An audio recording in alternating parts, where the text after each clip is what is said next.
ಮಧ್ಯೆ ಬಾಂಗ್ಲಾ ನುಸುಳುಕೋರರು ಇದ್ದಾರೆ ಎಂಬ ಬಿಜೆಪಿ ಆರೋಪಕ್ಕೆ ಕೃಷ್ಣ ಬೈರೇಗೌಡರು ಕಿಡಿಕಾರಿದ್ರು.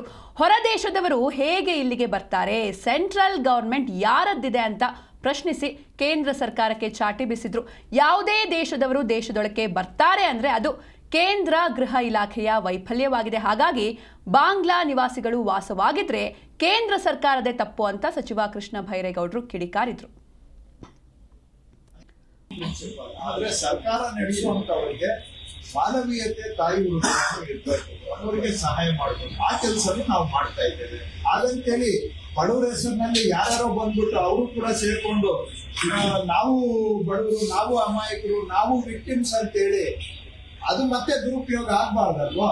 ಅದಕ್ಕೆ ಮುಖ್ಯಮಂತ್ರಿಗಳು ಇದನ್ನ ಪರಿಶೀಲನೆ ಮಾಡಿ ಅಂತ ಹೇಳಿದ್ದಾರೆ. ಅಧಿಕಾರಿಗಳು ಸ್ಪಾಟ್ಗೆ ಹೋಗಿ ಯಾರ್ಯಾರು ಅಲ್ಲಿ ಮನೆಗಳಲ್ಲಿ ವಾಸ ಮಾಡ್ತಾ ಇದ್ರು ಅವ್ರದ್ದೆಲ್ಲವನ್ನು ಕೂಡ ಸರ್ವೆ ಮಾಡಿದ್ದಾರೆ.